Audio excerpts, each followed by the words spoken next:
O Livro dos Espíritos, Allan Kardec. Livro 4. Esperanças e Consolações, capítulo 2. Penas e gozos futuros. 6. Expiação e arrependimento, parte 2. 997.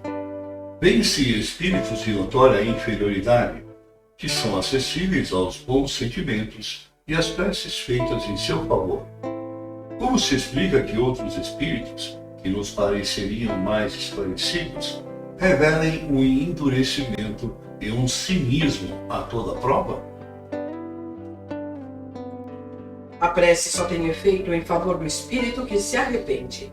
Aquele que, impulsionado pelo orgulho, se revolta contra Deus e persiste nos seus erros, exagerando-os ainda, como fazem infelizes espíritos, nada pode receber da prece, e nada receberá até o dia em que uma luz de arrependimento o esclareça.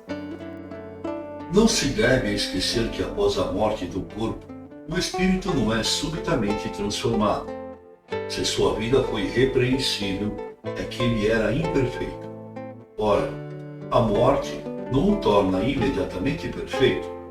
Ele pode persistir nos seus erros, nas suas falsas opiniões, em seus preconceitos, até que seja esclarecido pelo estudo, pela reflexão e pelo sofrimento. 998. A expiação se realiza no estado corpóreo ou no estado de espírito? Ela se cumpre na existência corpórea, através das provas a que o espírito é submetido, e na vida espiritual pelos sofrimentos morais decorrentes do seu estado de inferioridade. 999. O arrependimento sincero durante a vida é suficiente para extinguir as faltas e fazer que se mereça a graça de Deus? O arrependimento auxilia a melhora do espírito, mas o passado deve ser expiado. 999-A. Se de acordo com isso, um criminoso dissesse que, tendo que expiar o seu passado, não precisa se arrepender, quais seriam para ele as consequências? Se teimar no pensamento do mal, sua expiação será mais longa e mais penosa. 1000. Podemos nós, já nesta vida, resgatar as nossas faltas? Sim, reparando-as. Mas não julgueis resgatá-las por algumas privações pueris ou por meio de doações de após-morte, quando de nada mais necessitais. Deus não considera um arrependimento estéril, sempre fácil, e que só custa o trabalho de bater no peito. A perda de um dedo, quando se presta um serviço, apaga maior número de faltas do que o cilício suportado durante anos, sem outro objetivo que o bem de si mesmo. O mal não é reparado senão pelo bem, e a reparação não tem mérito algum, se não atingir o homem no seu orgulho ou nos seus interesses materiais. De que serve restituir após a morte como justificação os bens mal adquiridos que foram desfrutados em vida e já não lhe servem para nada?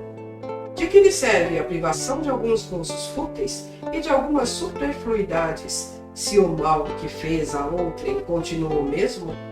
De que lhe serve, enfim, humilhar-se diante de Deus, se conserva o seu orgulho diante dos homens?